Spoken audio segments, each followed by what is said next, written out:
There are many questions that people ask in dealing with the outcome of a relationship with a narcissist that are entirely irrelevant, but there's one question that is the most irrelevant of all. The most irrelevant question of all, pertaining to a narcissist or your relationship with one. The most irrelevant. What is the most irrelevant? Does the narcissist have the ability to love and be loved? Did they love me? The most irrelevant question, yet seemingly one of the more prevalent ones, and it's even a debate. And for me, it's irrelevant. Why would it be irrelevant? Well, because look at the outcome. What's relevant is the impact on your life. What's relevant is what's happened around you. What's relevant is your current state of being and state of affairs in your life. That is what's relevant. You see, what are you hanging on to? Like, you want to know if somewhere within their being, their mind, that the neuronal pathways that would conjure a sentimental feeling of love, or what you would consider love, if they had that or not. You know, you're so worried about, do people love you, that it's not about whether the narcissist loves you. That's not the question. The question is, are you lovable? Because your interest in whether people love you or not is part of your vicious circle of aspiring to be good enough or worthy of love. That your childhood left you with a perpetual question that you seem to be unable to answer, making you dependent upon the behaviors and actions and sentiments of others, that you are so incomplete that you depend upon the illusion of love from other people to give you a semblance of wholeness, and you will attach to other people if you imagine that they are going to provide that, hopefully in the future, if you fix yourself or fix them or somehow deserve it or prove that you're good enough. That you deal with experiencing yourself as unlovable. And the only reason you want to know, did the narcissist love you, is because in all of your suffering, that might give you a glimmer of hope. At least you'll be able to feel it wasn't all for nothing. But if you live your life trying to feel loved by other people, as if that's really important, as if that is going to make any difference, you will have wasted the entirety of your existence. That there is nothing more bankrupt and wasteful than living in a vicious circle merely in pursuit of experiencing adequacy, experiencing yourself as good enough and deserving of love. That the questions you ask yourself as an adult are simply the questions you asked yourself as a child, that are entirely unanswerable, that they are a vicious circle. Because when you do feel loved, the questions of your lovability has you dismiss it anyway. That you don't trust love because you couldn't trust your parents. And so here you are trying to pursue something that when it's present, you can't be with it anyway.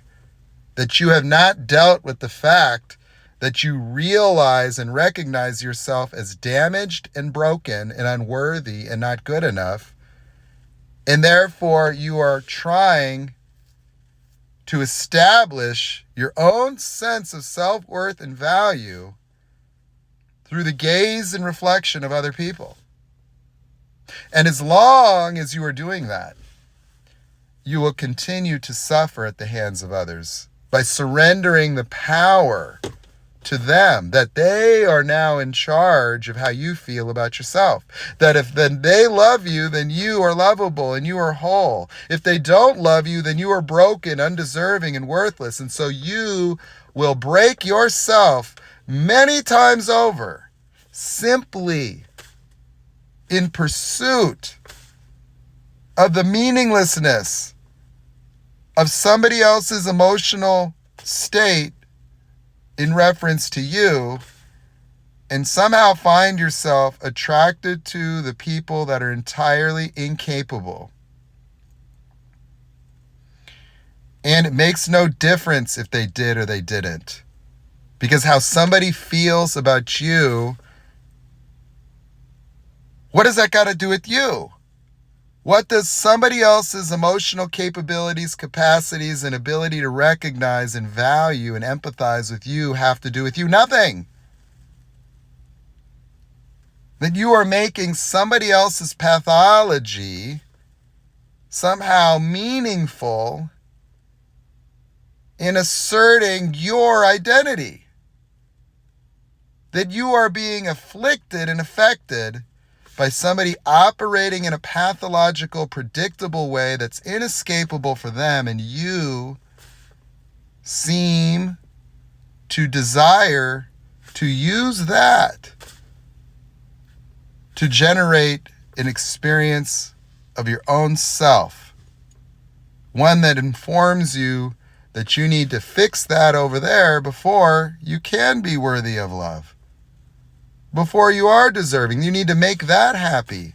You need that over there to heal before you can heal yourself. And somehow, as this broken, unhealed person, 100% dependent upon the love of others to feel worthy, this unhealed version of yourself is going to heal and fix somebody stricken by the most profound level of mental illness as a precondition, a determinant factor in your level of deservability, whether or not you are worthy of love, whether or not you could be happy. And you will shun and push away any acknowledgement or real love because you don't feel like you deserve it, and you feel guilty and shameful about the failure of your own life. That you have been doing this over and over and over, accumulating failures and disappointments that make you feel even more guilty, more broken, and more unlovable, therefore reaffirming and reassuring your needs to go out there and do it again. That it is a self-grandiositizing and fulfilling prophecy for you to go through life pretending to be broken, pretending to be unlovable, pretending to be not good enough.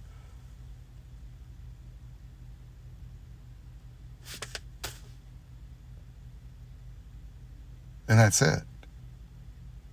And so whether a narcissist loves other people, loves themselves, loved you, didn't love you,